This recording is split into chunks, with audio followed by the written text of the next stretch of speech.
ជាភាសាបរទេសគេនិយាយថាប្រវត្តិសាស្ត្រច្រើនតែកើតឡើងវិញប៉ុន្តែចំពោះអ្នកនយោបាយមានសមត្ថភាពមួយទៀតនោះគឺការប្រងើយកន្តើយរបស់ប្រជាពលរដ្ឋយើងក្នុងរឿងនយោបាយយើងមកជួបជុំគ្នាដើម្បីប្រារព្ធពិធីបុណ្យរំលឹកវិញ្ញាណក្ខន្ធជូនចំពោះជនរងគ្រោះដែលបានទទួលមរណភាពនិងទទួលគ្រោះថ្នាក់ក្នុងពេលបនបល័យពុយសាសខ្មែរក្រហមតើយើងមកជួបជុំគ្នាថ្ងៃនេះមានគោលបំណងអីខ្លះណាអញ្ចឹងយើងសួរខ្លួនយើងហើយយើងអាចនឹងឆ្លើយឲ្យជំសាកបងជំរាបជូនអំពីបំណង3របស់យើង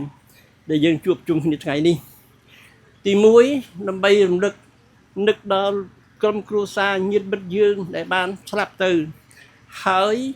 ដែលគ្មានទោសកំហុសអីសោះណាតែដោយអយុត្តិធម៌ឆ្នាំ75គេផ្ដួលរំលំស្ដេចមួយទៅគេបង្កើតស្ដេច10មកដល់ឆ្នាំ70ដល់ឆ្នាំ75គេរំលំស្ដេច10គេបង្កើតស្ដេច100សូម្បីតែប្រធានភូមិក៏ជាស្ដេចដែរមានសិទ្ធិទាំងអស់សិទ្ធិសម្លាប់សិទ្ធិធ្វើបាបសិទ្ធិដាក់ទណ្ឌកម្មអីទាំងអស់រឿងនេះយើងអត់អាចភ្លេចបានទេតែដែលសំខាន់គឺយើងធ្វើយ៉ាងឆ្ងាត់ដូចម៉េចកុំឲ្យរឿងនេះកើតឡើងម្ដងទៀតដូច្នេះយើងមកជួបជុំគ្នាថ្ងៃនេះដើម្បីធ្វើពិធីបុណ្យបង្ស្កូលដែលមានប្រសង់និមន្តមកជាធិបតីហើយយើងឧទ្ទិសកុសលជូនទៅញាតិមិត្តរបស់យើងទី2គឺយើងនឹកដល់ការឈឺចាប់នេះម្នាក់តែងតែគិតថាធ្វើម៉េចកុំឲ្យរបបនេះកើតឡើងទៀតធ្វើម៉េចកុំឲ្យមានមកវិញម្ដងទៀតជាភាសាបរទេសគេនិយាយថាប្រវត្តិសាស្ត្រច្រើនតែកើតឡើងវិញ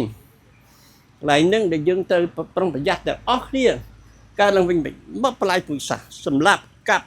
យើងភ័យព្រួយ24ម៉ោងទល់24ម៉ោងនេះមិនមែនថាមួយផ្លេត2ផ្លេតមួយថ្ងៃ2ថ្ងៃទេ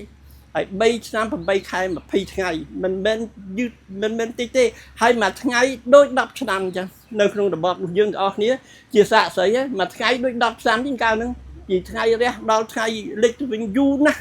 គឺថារងចាំទៅថាថ្ងៃណាគេយកយើងថ្ងៃណាគេយកគេខ្ញុំសូមរំលឹកកូនរឿងទូចមួយដែលថាដែលរំលឹកថាកាន់ពេលល្ងាចបាយមួយយើងទាំងអស់គ្នាអង្គុយហូបបាយនៅក្នុងរោងបាយហៅទៅហូបបាយប៉ុន្តែបាយរបស់យើងគឺទឹកបបរហើយអង្គុយចិត្តខ្ញុំគឺអ្នកធ្វើការម្នាក់ដែលធ្វើការជាមួយខ្ញុំហ្នឹងគាត់មុខសពោនតាំងពីព្រឹកមកហើយគាត់ហុចកំពង់មួយមកឲ្យខ្ញុំក្នុងកំពង់ហ្នឹងមានជៀនមាសខ្សែកអីមកកំពង់ហ្នឹងគាត់ហុចមកឲ្យខ្ញុំគាត់ថាម្ដាយខ្ញុំគេយកទៅបាត់ហើយខ្ញុំមិនដឹងថ្ងៃណាដល់វិញខ្ញុំទេអញ្ចឹងបងទុករបស់នេះទៅបើខ្ញុំទៅបាត់ហើយបងទុកជារបស់បោះចុះនេះគឺហើយក៏មួយថ្ងៃពីរក្រោយមកក៏បាត់ឈ្មោះរីនឹងទៅបាត់ហើយពេលល្ងាចថ្ងៃមួយយើងសម្រាប់ពីធ្វើការយើងចូលក្នុងព្រៃរកបេះស្អីស្អីតិចតួចហ្នឹងស្រាប់ឃើញជើងគាត់ស្បែកជើងគាត់អណ្ដើតមកលើដីដែលកក់មិនចិត្តនេះគឺថាអ្នកជនរងគ្រោះសិតទៅរងគ្រោះរបៀបនេះគ្មានដឹងអីកំហុសទោសគ្មានការកាត់ទោសមានអីទាំងអស់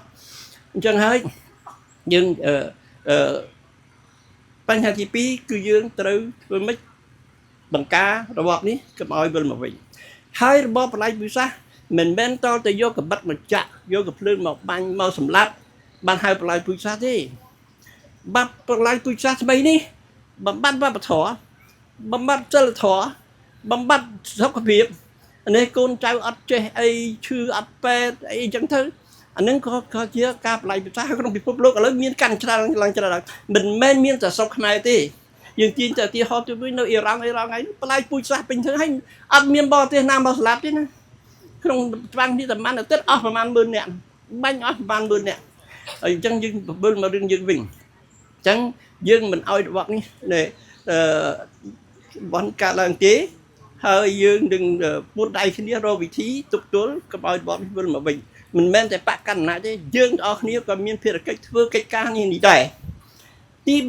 3នៃការមកជួបជុំនេះថ្ងៃនេះគឺជាឱកាសសម្រាប់យើងជួបជុំគ្នា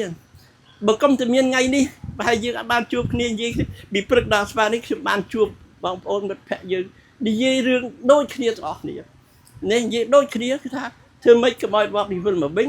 ហើយនឹងកសាងមាតុភូមិយើងឲ្យរីកចម្រើននៅក្នុងនោះយើងមានសមត្ថភាព2ចំពោះប្រជារាស្ត្រទូទៅទាំងយើងទាំងប្រជារាស្ត្រមានសមត្ថភាព2សមត្ថភាពទី1គឺសមត្ថភាពប្រជាធិបតេយ្យតែមានយុទ្ធសាស្ត្រអីនឹងច្រើនមិនព្រោះទៅសមត្ថភាពទី2ព្រំដែនក្នុងក្តាំងមកយើងទាំងអស់គ្នារីអញ្ជើញគ្នាយកអំណោយទៅជូនគាត់ហ្នឹងនឹងសមត្ថភាព2ចំពោះប្រជាពលរដ្ឋខ្មែរទូទៅប៉ុន្តែចំពោះអ្នកនយោបាយមានសមត្ថភាពមួយទៀតនោះគឺការប្រងើយកន្តើយរបស់ប្រជាពលរដ្ឋយើងក្នុងរឿងនយោបាយពួកគាត់យូរហើយតាំងពីណាពីណីមកធ្វើអីទៅវាមិនឃើញលទ្ធផលធ្វើអីទៅវាមិនឃើញចាក់ស្ដែងត្រឡប់មកវិញសោះនោះឲ្យអស់ទឹកចិត្តធ្លាក់ស្បាលែងចង់ធ្វើអីទាំងអស់ធ្វើទៅសុំមករស់មិនបានមករស់ទៀតនេះប្រយ័ត្នរបបបលាយជួយសាសថ្មីបបពុយសាយតែអត់យកកភ្លើងយកកបិតអីមកចាក់សម្លាប់យើងទេក៏ប៉ុន្តែមកសម្លាប់វប្បធម៌ប្រពៃណីនេះភាសារបស់យើងស្អីនឹងច្រើនបុកច្រើនយ៉ាងណាស់អញ្ចឹងនៅក្នុងពេលដែលយើងមានដំណាក់សេ3ហ្នឹងពីរហ្នឹងអ្នកនយោបាយមានដំណាក់សេគឺទប់ទល់ជាមួយនឹងភាពប្រងើយកន្តើយរបស់ប្រជារាស្ត្រយើងតែយើងត្រូវធ្វើម៉េចនេះហើយដែលយើងទាំងអស់គ្នាមកពីចម្រោះនយោបាយនយោបាយយើងពុតយកផ្សេងគ្នាខ្លះប៉ុន្តែយើងមកជួបគ្នានិយាយគ្នាហើយបន្តពីនឹងទៅជាឱកាសឲ្យយើងណាត់គ្នាជួបគ្នានិយាយគ្នាតទៅទៀតមិនឲ្យរបបនេះវិលមកវិញជាដាច់ខាតនេះខ្ញុំសូមមានមតិប៉ុណ្ណេះសូមអរគុណចំពោះការយកចិត្តទុកដាក់ស្ដាប់និងសូមសម្បូររងសូមឲ្យវិញ្ញាណក្ខន្ធអ្នកដែលបានស្ដាប់ទៅនឹងបានទៅកាន់សុគតិភព